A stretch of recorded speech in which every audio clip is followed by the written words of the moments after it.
All right, here we go. Mostly high.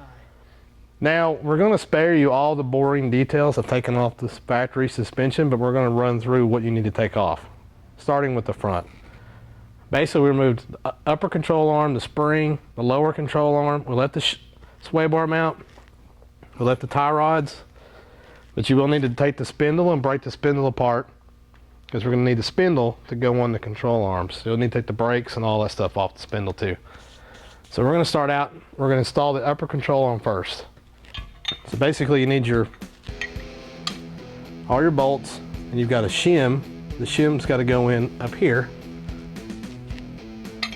You drop it in like that. Try to hold on to the nuts. And just run it through the factory holes like that. Then we're going to come around the other side, put the nuts on the back, and crank it down.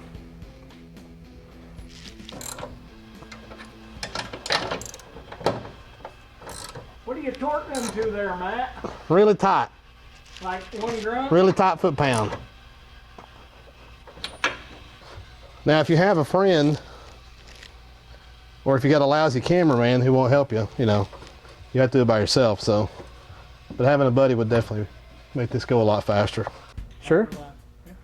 Okay, we got the upper control arm on, and the cool part about this whole system is how adjustable it is. So, you got shims you can put back here. We use the supplied one shim that came with it. But you know, if you get in the situation where you need to bring this out or adjust it in and out, you can also adjust the lock washers here, the lock nuts, adjust your camber. You can adjust the camber down here, up here.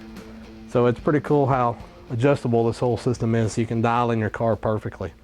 All right, the next step we're gonna do is we're gonna put in the lower control arm and the tension rod mount. You don't have to get my face, but. Yeah, we're gonna get your face, so just go ahead. Okay, we're gonna install the lower control arm now. And to do that, first we gotta install this tension rod bearing mount, or a pillow ball mount, some people call it. And basically what this does is replaces the factory rubber bushing right here and gives you a spherical ball joint that mounts inside of here. And this will give your lower control arm more travel, smoother travel, and less play by getting rid of the rubber bushing. So we're going to do this first. I'm going to put this in. Now, on some of these cars, this hole may have to be chiseled out a little bit. In the instructions, there's actually a ring that's pressed in here. You may have to knock the ring out. This car was already gone. So keep that in mind when you're doing this. This has to fit in here like that. So you may have to knock out another piece of steel that's in here in this sandwich mount. So keep that in mind when you're putting this in. Remember that from the instructions. Again, make sure this is nice and even, and make sure your bearing is seated all the way down in here. Check the front and the back to make sure you have it, your bearing is engaged all the way around. Try to keep it nice and centered in there. And make sure your bearing's not in the bind, it'll move.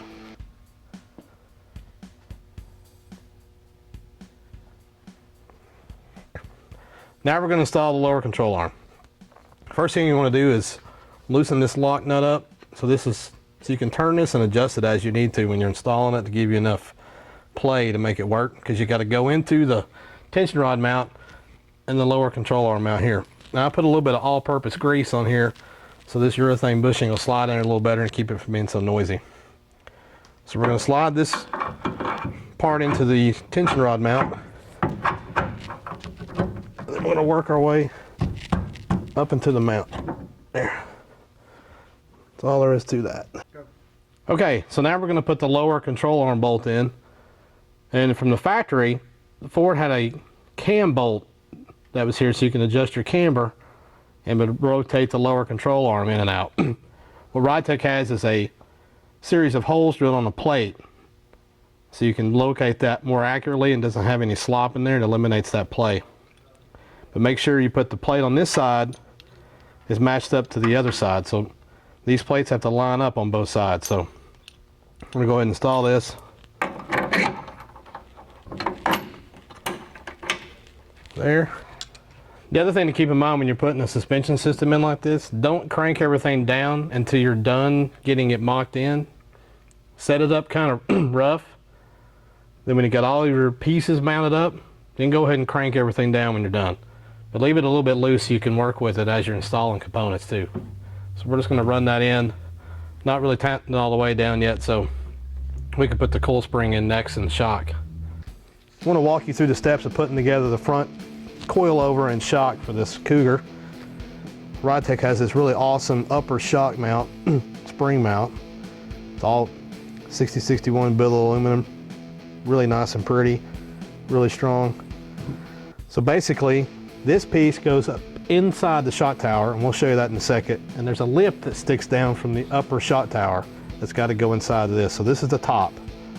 This is the bottom of the spring mount. So we have some bushings that go in here. These are like Delrin bushings that allow this to pivot to give you a lot more travel. So first thing you do is put this one in the bottom. This one goes on the top. This will be your top here. So we'll set that aside. Now we're gonna, you run your coilover sleeve over this top, screw it in. We'll lift the lock nut out for now to show you this going together. Put your spring on, your upper spring mount plate, and this goes on the top. And you got a little lock ring here that fits inside this groove, just like that, that holds the spring together. Take your upper mount, slide it on like that, and you're ready to go in the car. Now, very important thing to keep in mind, make sure this is on top, because you have a lip that sticks down in the shock tower up here, and just feed this through here. Try to keep all the pieces together because it is still loose. Up there like that. Bring your upper control mount up.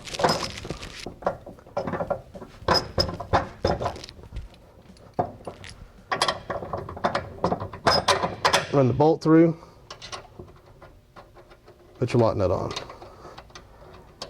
And there's the spring installed. Okay, we've installed our OE upper ball joint on the upper control arm. Again, this reuses the factory OE ball joint. 4 bolts holds it in. Now we're going to put the spindle in. Now keep in mind with the Ridetech kit, they supply a steel spacer that has to go on top of the lower ball joint stud underneath the castle nut, so you get enough thread engagement to put that in. So we're going to tighten that down just loosely. And we're going to lift it up here. Set my wrench down here.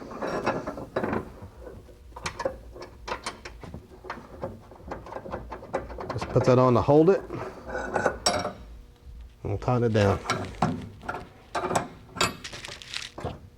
Alright, so there's the spindle. We'll get the tie rod put in.